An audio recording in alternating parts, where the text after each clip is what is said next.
Halo pecinta movie, selamat datang kembali di channel Gama. Di video kali ini, saya akan kembali merangkum sebuah alur film India. Dan film kali ini berjudul Neru.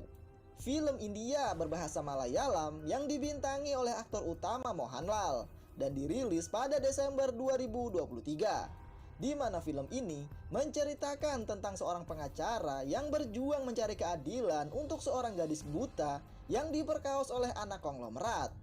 Mampukah ia membuktikan pelaku bersalah di tengah kurangnya bukti dan saksi mata?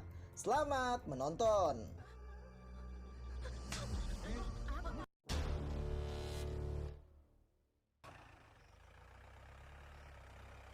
Film ini dimulai dengan polisi yang mendapat laporan dari warga setempat tentang kasus pemerkosaan. Saat polisi tiba di lokasi, mereka pun bertemu dengan korban, yaitu seorang gadis buta yang diperkaos di dalam kamarnya sendiri saat rumah sedang kosong.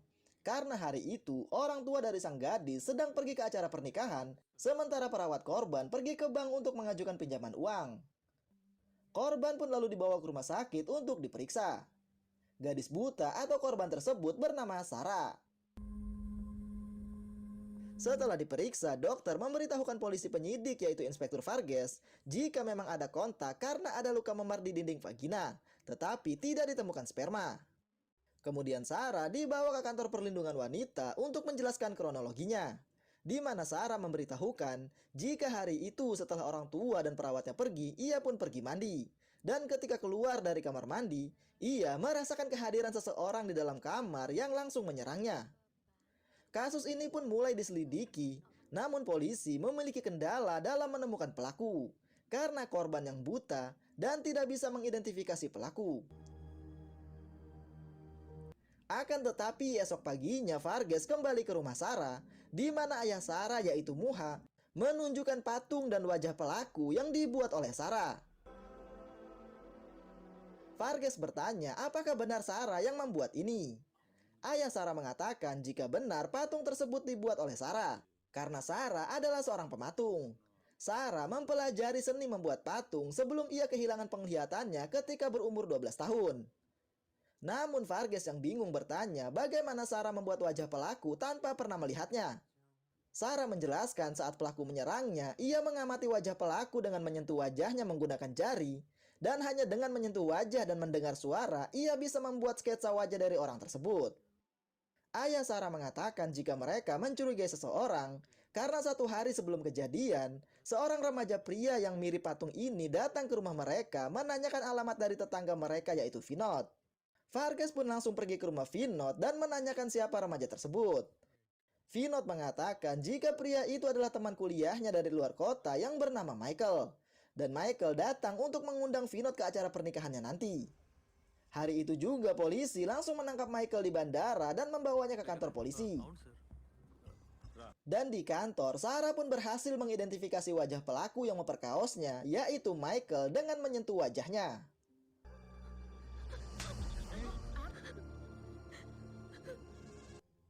Setelah menyelesaikan proses di pengadilan, Michael akhirnya ditahan sampai kasus ini disidangkan.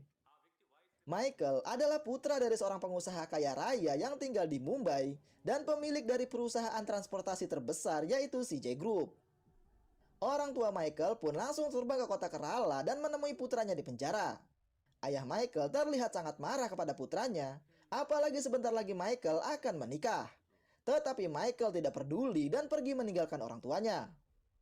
Sang ibu yang sedih melihat putranya ditahan, ia pun memaksa suaminya untuk membebaskan sang putra bagaimanapun caranya. Yang membuat ayah Michael akhirnya memanggil pengacara kenalannya, yaitu seorang pengacara pembela ternama dan terkemuka India dari kota Kerala yang berbasis di kota Delhi, yaitu Raja Shekhar. Esoknya Raja Shekhar pun datang ke kota Kerala menemui ayah Michael bersama putrinya yang juga seorang pengacara bernama Purnima, yang kebetulan sedang ada urusan di pengadilan tinggi Kerala. Ayah Michael bersama Raja Shekhar mulai membahas kasus Michael, di mana ayah Michael menginginkan putranya untuk mendapat jaminan terlebih dahulu. Kasus ini pun akhirnya disidangkan, di mana dihadiri oleh para pengacara junior yang penasaran dengan strategi debat dari seorang Raja Shekhar.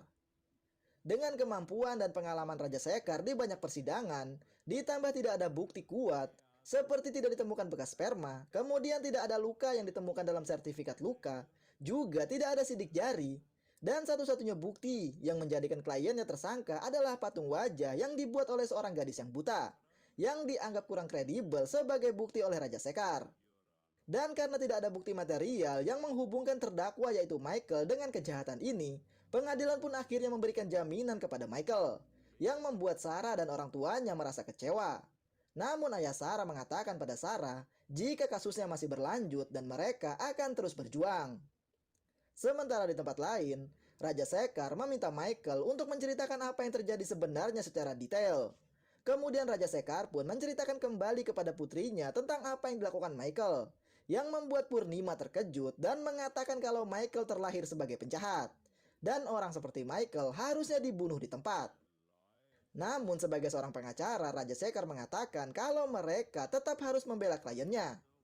Karena jika mereka tidak melakukannya, mungkin pengacara lain yang akan melakukannya dan itu akan sama saja. Esoknya ayah Sarah bertemu dengan Vargas, di mana Vargas mengatakan kemungkinan besar ia akan dipindahkan ke kota lain, dan kasus ini akan diserahkan kepada penyidik yang baru. Namun Vargas meminta Muha untuk tidak mengambil keputusan apapun dalam kasus ini tanpa berkonsultasi dengannya terlebih dahulu. Karena ia yakin akan banyak pihak yang ingin memanfaatkan masalah ini demi mendapat keuntungan untuk melemahkan kasusnya. Vargas adalah polisi jujur yang ingin membantu Sarah mendapat keadilan. Lalu suatu hari Vargas tidak sengaja bertemu dengan kenalannya di jalan, yaitu Ahana. Dan Ahana adalah mantan panitera persidangan atau pejabat yang membantu hakim dalam persidangan. Vargas pun kemudian bertanya tentang seorang pengacara kenalan Ahana, yaitu Vijay Mohan, karena ia ingin berkonsultasi tentang kasus Sarah.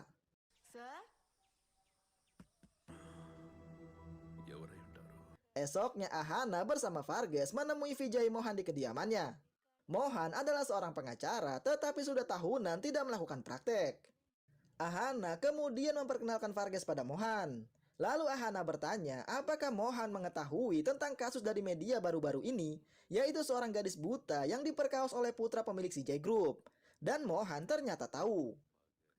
Ahana lalu memberitahukan jika jaksa penuntut umum dari korban tidak bisa diandalkan hingga terdakwa mendapat jaminan. Lalu Ahana mengatakan jika di dalam kasus ini, Ahana dan Vargas berencana menyarankan Mohan sebagai jaksa penuntut umum yang baru bagi korban. Namun Mohan justru tersenyum dan mengatakan jika sudah bertahun-tahun ia tidak pernah melangkah di pengadilan. Mohan pun menyuruh mereka untuk mencari pengacara lain yang lebih kompeten darinya karena ia tidak bisa melakukannya. Namun Ahana mengatakan semenjak Raja Sekar menjadi pengacara pembela, sebagian besar pengacara tidak mau menerima kasus ini. Lalu Ahana tiba-tiba bertanya apakah Mohan tidak ingin membalas apa yang sudah dilakukan Raja Sekar pada mereka dulu. Tetapi mendengar itu Mohan justru mengatakan jika ia tidak menyimpan dendam pada siapapun, dan ia tetap menolak menerima tawaran Ahana dan Vargas. Namun Ahana yang sangat tahu passion Mohan, ia pun lalu meminta Mohan untuk ikut dengannya ke suatu tempat. Ternyata Ahana dan Vargas justru membawa Mohan menemui Sarah. Dan ayah Sarah kemudian memperkenalkan Mohan pada Sarah sebagai pengacara yang akan membantu mereka. Namun hal itu justru membuat Mohan terkejut karena ia tidak pernah mengatakan setuju. Setelah itu mereka justru meninggalkan Mohan sendiri untuk berbicara dengan Sarah, yang membuat Mohan pun menjadi bingung. Sarah yang mengira Mohan adalah pengacara yang ingin membantunya, ia pun mengucapkan terima kasih pada Mohan, karena sang ayah memberitahunya jika tidak ada satu orang pun pengacara yang ingin menangani kasus ini. Setelah berbicara empat mata dengan Sarah dan mengetahui penderitaan yang dialaminya, Mohan pun merasa prihatin.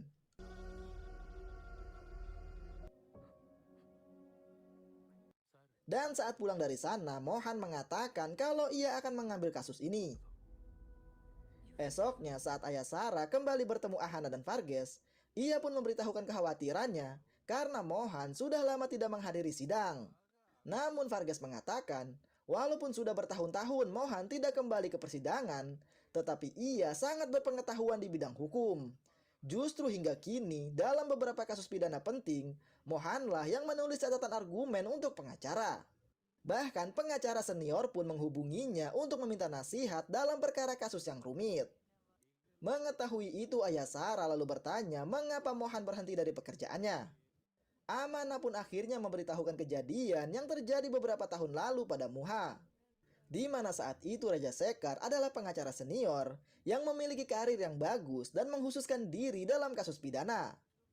Mohan memulai karir sebagai pengacara junior dari kantor Raja Sekar dan dengan cepat menjadi mapan di bidang uji coba.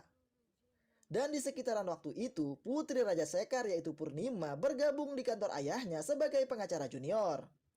Seiring berjalan waktu, Mohan dan Purnima menjadi dekat satu sama lain. Dan hal tersebut tidak disukai oleh Raja Sekar.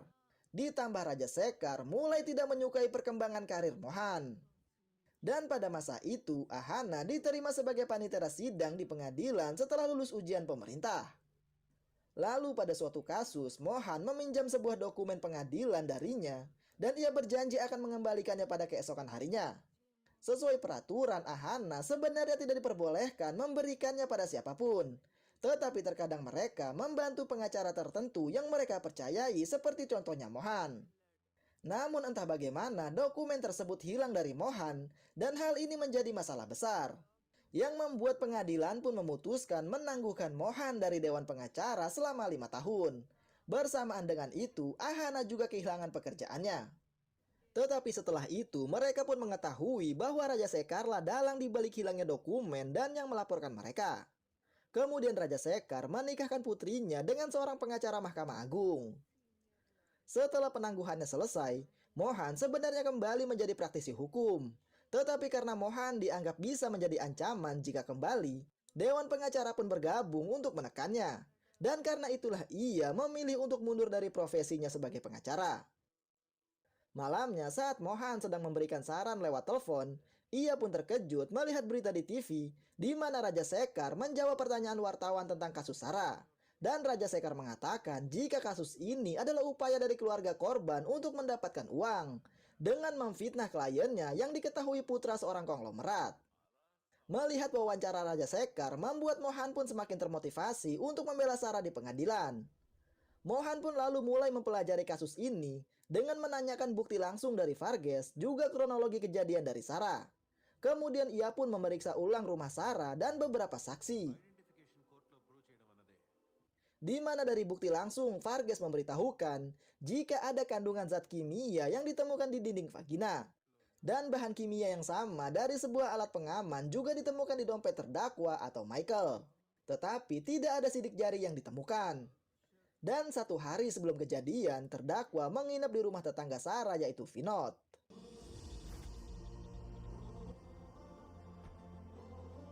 Beberapa hari setelahnya, kasus ini pun kembali digelar di pengadilan, di mana Ahana merekomendasikan temannya Aswati sebagai junior Mohan. Ketika kembali bertemu Mohan di pengadilan, Raja Sekar pun terlihat terkejut. Sidang pun dibuka dengan lebih dulu menghadirkan saksi yaitu perawat Sarah bernama Sima. Sima pun menceritakan kembali kronologinya pada hari kejadian, di mana setelah orang tua Sarah pergi menghadiri acara pernikahan, ia pun pergi ke bank. Dan karena Sarah sendirian di rumah, Sima mengunci semua pintu. Namun ia sudah memberitahu Sarah sebelum pergi. Dan ketika ia kembali dari bank, ia pun terkejut melihat Sarah yang sangat ketakutan. Dan saat itulah ia tahu kalau Sarah telah diperkaos. Namun pertanyaan silang yang ditanyakan oleh Raja Sekar membuat Sima menjadi bingung. Di mana Raja Sekar mengatakan mungkin saja ketika Sima pergi, ayah Sarah kembali ke rumah karena ia memiliki kunci duplikat dari rumahnya. Setelah Sima, giliran ibu Sarah yang menjadi saksi dan menceritakan kronologi sebelum hari kejadian. Yaitu pada tanggal 26 Desember pada sore hari, mereka bertemu dengan Michael yang saat itu datang menanyakan alamat Vinod. Saat itu ia bersama suaminya Sarah dan juga Sima sedang membicarakan tentang kepergian mereka besok, di mana Sarah akan sendirian di rumah pada pukul 11 siang hingga pukul 2. Mohan pun mengatakan kemungkinan Michael mendengar pembicaraan mereka dan merencanakan kejahatan ini saat Sarah sendirian di rumah. Namun Raja Sekar menggunakan banyak taktik seperti pembunuhan karakter pada orang tua Sarah, khususnya ayah Sarah yaitu Muha. Karena Muha sebenarnya ayah tiri dari Sarah. Muha sebelumnya memiliki seorang istri dan 2 orang putra. Namun ia meninggalkan mereka dan memilih menikah dengan ibu Sarah, seorang janda. Di mana saat itu Sarah masih berusia 6 tahun. Raja Sekar pun menyiratkan bahwa Moha adalah pelakunya. Dan cerita ini dibuat untuk menjebak anak orang kaya. Mendapat tuduhan keji seperti itu membuat kedua orang tua Sarah sangat kecewa dan sedih. Begitu juga dengan Mohan yang berkali-kali mengajukan keberatan.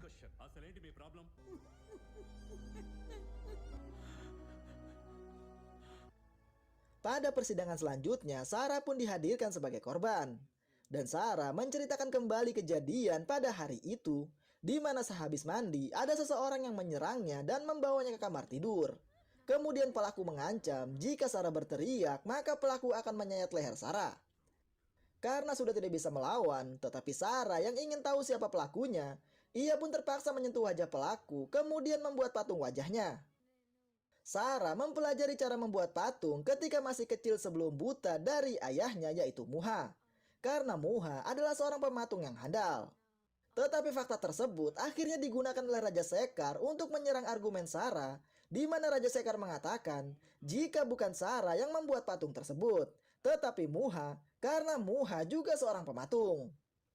Raja Sekar terus menyerang dengan pertanyaan-pertanyaan yang menargetkan Muha sebagai pelakunya kepada Sarah. Namun Sarah mampu menjawab dan menyangkal semua tuduhan tersebut setelah sebelumnya mendapat arahan dari Mohan.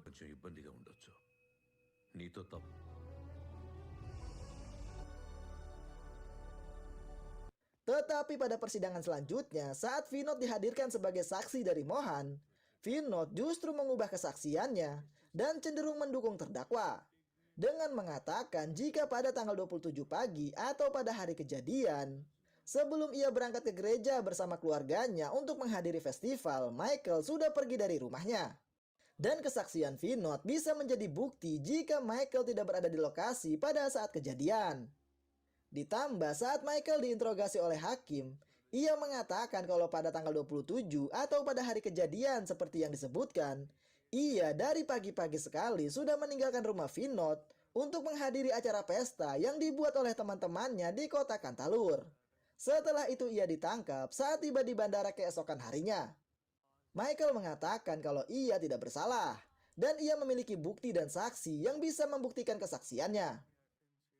Setelah itu, pengadilan pun akan melanjutkan sidangnya bulan depan untuk memeriksa saksi dan bukti dari Michael. Dalam kurun waktu tersebut, Mohan bersama Aswati dan Ahana mencari informasi dari acara yang disebutkan Michael. Mohan lalu memerintahkan Ahana untuk memverifikasi lokasi tower dari rute yang dilalui Michael. Namun nomor ponsel Michael tercatat akurat di semua lokasi tower yang disebutkan. Kemudian Ahana pergi ke resort di Kantalur yang dikatakan menjadi tempat acara pesta Michael dan teman-temannya. Namun Ahana tidak mendapatkan apapun karena tidak ada CCTV yang dipasang di resort tersebut. Saksi pembela pertama adalah teman Michael yang mengklaim bahwa ia dan Michael makan bersama di Hotel Empire di daerah lain pada tanggal 27 sekitar pukul 12 siang. Setelah itu mereka berpisah karena Michael mengatakan kalau ia akan menghadiri acara pesta bersama teman-temannya di daerah Kantalur. Tetapi karena sebelumnya saat Ahana pergi ke hotel tersebut untuk memeriksa CCTV, kepala staf IT hotel mengatakan jika harddisk CCTV hotel rusak. Karena itulah Mohan kemudian meminta pengadilan agar mengarahkan polisi untuk memulihkan harddisknya. Dan pengadilan pun setuju. Dan pada persidangan selanjutnya, Mohan pun membawa harddisk hotel yang sudah diperbaiki. Begitu juga dengan kepala staf IT hotel sebagai saksi penuntut. Akan tetapi saat hakim memeriksa hasil dari rekaman tersebut, ternyata di rekaman pada tanggal 27 Desember, terlihat Michael bersama temannya datang ke hotel tersebut dan makan siang di sana. Kejadian itu benar-benar membuat Mohan sangat terkejut dan marah. Namun ketika ia memeriksa kembali rekaman tersebut di rumah, Mohan melihat ada kejanggalan dari rekamannya, yang membuat Mohan bersama Varghese dan Ahana kembali mendatangi kepala staf IT tersebut untuk meminta rekaman aslinya. Varghese dan Mohan pun mengancam akan memenjarakan staf IT karena telah memberikan kesaksian palsu juga merusak barang bukti. Staf IT yang ketakutan mengatakan jika ia dipaksa melakukannya. Ia tidak melakukan ini demi uang tetapi karena diancam. Staf IT mengatakan jika ia sudah mengantisipasi hal ini akan terjadi. Karena itulah ia sudah merekam bukti untuk menyelamatkannya. Karena ia tahu kalau masalah ini terbongkar maka orang-orang yang mengancamnya akan lepas tangan. Staf IT pun mengatakan kalau ia akan memberikan bukti rekaman tersebut, tetapi Varghese dan Mohan harus melepaskannya. Dalam persidangan selanjutnya, Mohan membawa kembali saksi staf IT hotel, di mana kali ini staf IT mengakui kalau ia telah diancam untuk merubah bukti rekaman. Kemudian Mohan menunjukkan bukti rekaman yang sudah dimanipulasi tersebut atau rekaman yang sudah diedit dengan menggabungkan dua video, yaitu pada tanggal 27 dan saat Michael datang ke hotel bersama temannya. Dan kejanggalan itu terlihat dari cermin hotel yang mengarah ke dapur. Karena pada saat restoran sedang kosong, terlihat dari cermin ada sebuah bejana yang diletakkan di dapur meja. Tetapi ketika rekaman memperlihatkan Michael datang, bejana tersebut tiba-tiba hilang. Lalu ketika Michael pergi dan restoran kembali kosong, bejana tersebut kembali muncul. Dan itu menjelaskan rekaman tersebut telah diedit ulang. Setelah itu Mohan menunjukkan rekaman bukti dari staf IT yang ternyata rekaman tersebut saat ia diperintah oleh Raja Sekar untuk mengubah visual dari video CCTV. Dan bukti tersebut benar-benar membuat terkejut Raja Sekar dan juga seisi ruang sidang.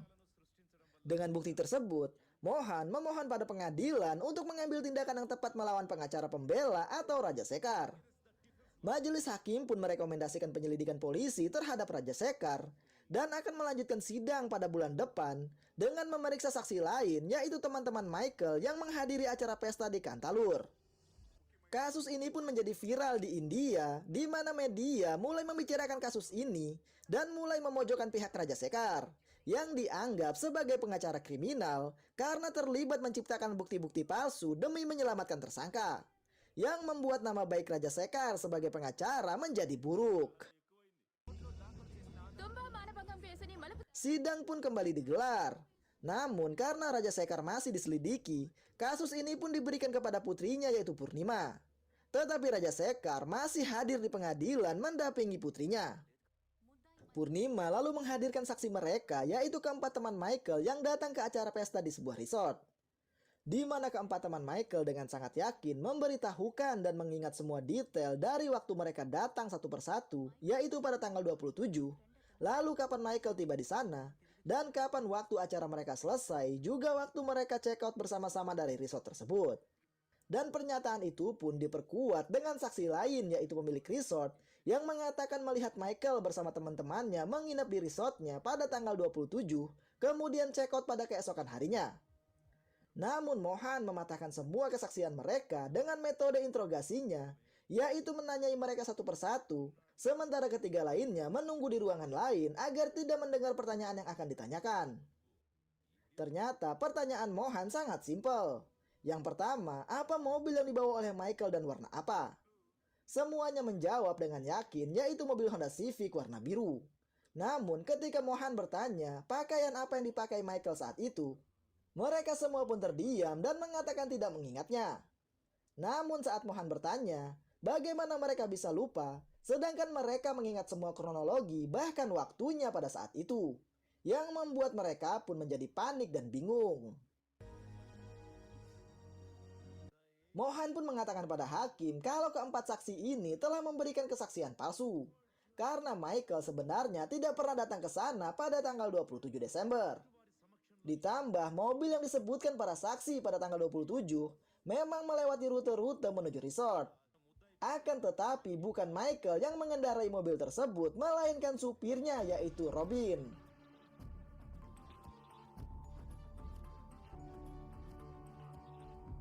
Kemudian Mohan menunjukkan dokumen publik yaitu salinan resmi putusan Pengadilan Tinggi Mumbai pada tahun 2016. Dan itu adalah perintah atas permohonan untuk membatalkan laporan kasus pemerkosaan. Walaupun laporan telah dibuat, tetapi tersangkanya tidak pernah ditangkap karena tidak ada bukti yang ditemukan. Dan dalam laporan tersebut, terdakwa yang dituduh melakukan pemerkosaan adalah Michael Joseph, putra Christopher Joseph pemilik CJ Group. Atau Michael yang sama dengan Michael yang saat ini berdiri di meja terdakwa. Mendengar itu membuat Purnima dan Raja Sekar pun terkejut, begitu juga dengan teman-temannya. Dan dengan fakta tersebut, Mohan mengatakan jika sangat jelas sekali, terdakwa memang memiliki sejarah atau kebiasaan melakukan pemerkosaan. Dengan bukti terakhir yang ditunjukkan Mohan, sidang pun akhirnya ditutup dan akan dibuka kembali pada minggu depan untuk sidang terakhir. Saat di rumah, Mohan memberitahukan ayah Sarah jika mereka belum bisa memastikan akan menang dalam kasus ini. Walaupun semua kebohongan telah terungkap, namun mereka masih belum bisa memastikan jika Michael adalah pelakunya, karena tidak ada bukti kuat yang mengarah padanya. Ditambah tidak ada saksi mata karena Sarah buta. Walaupun Sarah berhasil membuat patung wajah pelaku, tetapi itu tidak bisa membantu banyak dalam persidangan. Namun Mohan mengatakan pada persidangan terakhir nanti, ia akan melakukan upaya terakhir dengan mencoba melempar umpan.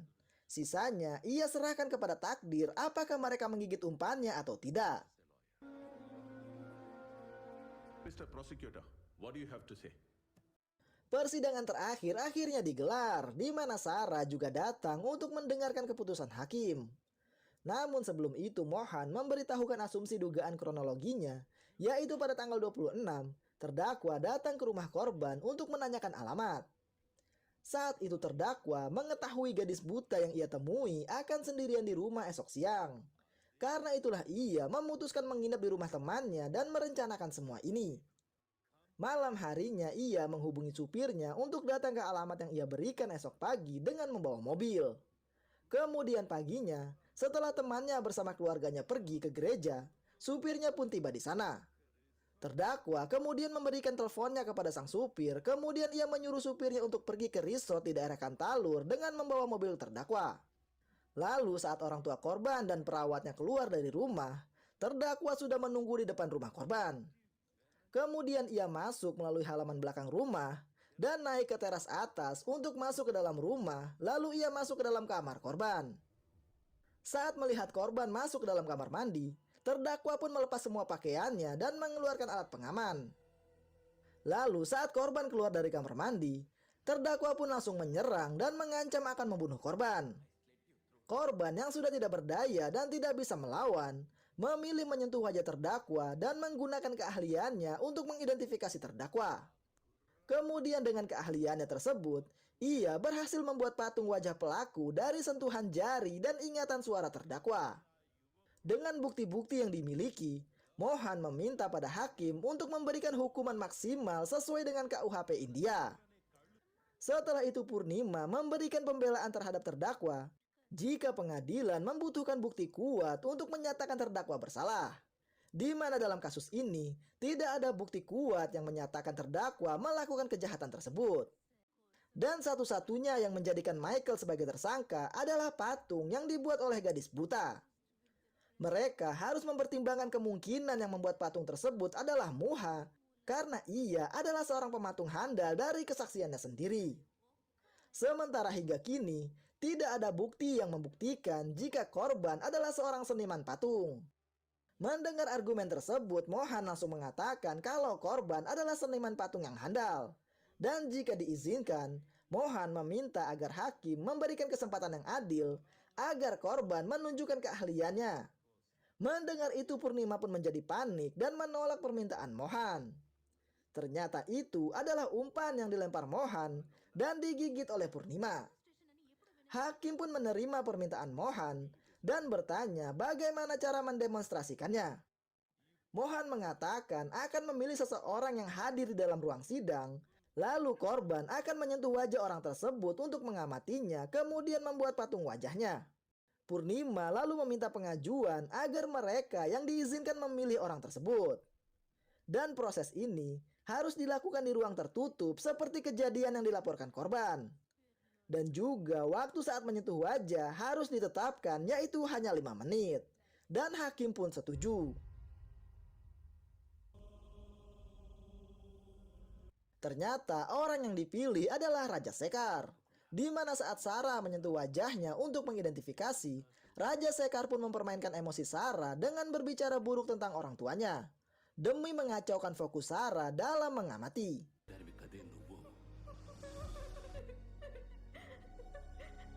Setelah 5 menit, proses ini pun selesai, dan Sarah mulai membuat patung dengan emosi yang bercampur aduk. Untuk pertama kalinya di Kerala, proses persidangan berlanjut hingga malam hari, yang disaksikan dan dinantikan oleh semua masyarakat Kerala. Walaupun dengan emosi yang bercampur aduk, tetapi Sarah berhasil menyelesaikan patungnya dan dibawa ke ruang sidang.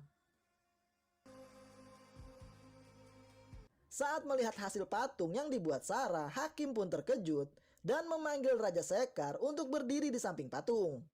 Kemudian patung pun diputar menghadap pengunjung sidang, yang membuat seisi ruang sidang terkejut termasuk Raja Sekar. Karena patung yang dibuat benar-benar mirip dengan wajah Raja Sekar.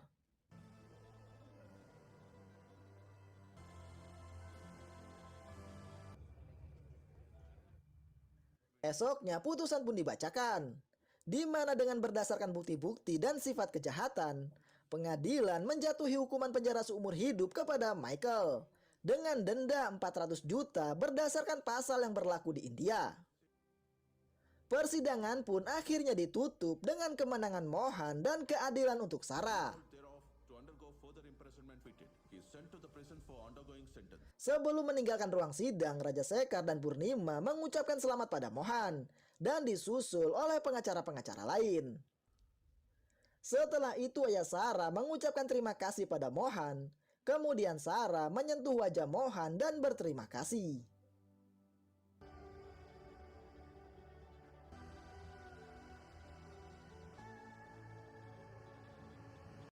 Berkat Mohan, Sarah pun keluar dari pengadilan tanpa harus menggunakan penutup wajah lagi. Namun tidak ada satupun dari media yang merekam kejadian tersebut dan justru menunjukkan rasa hormat padanya. Dan film pun selesai.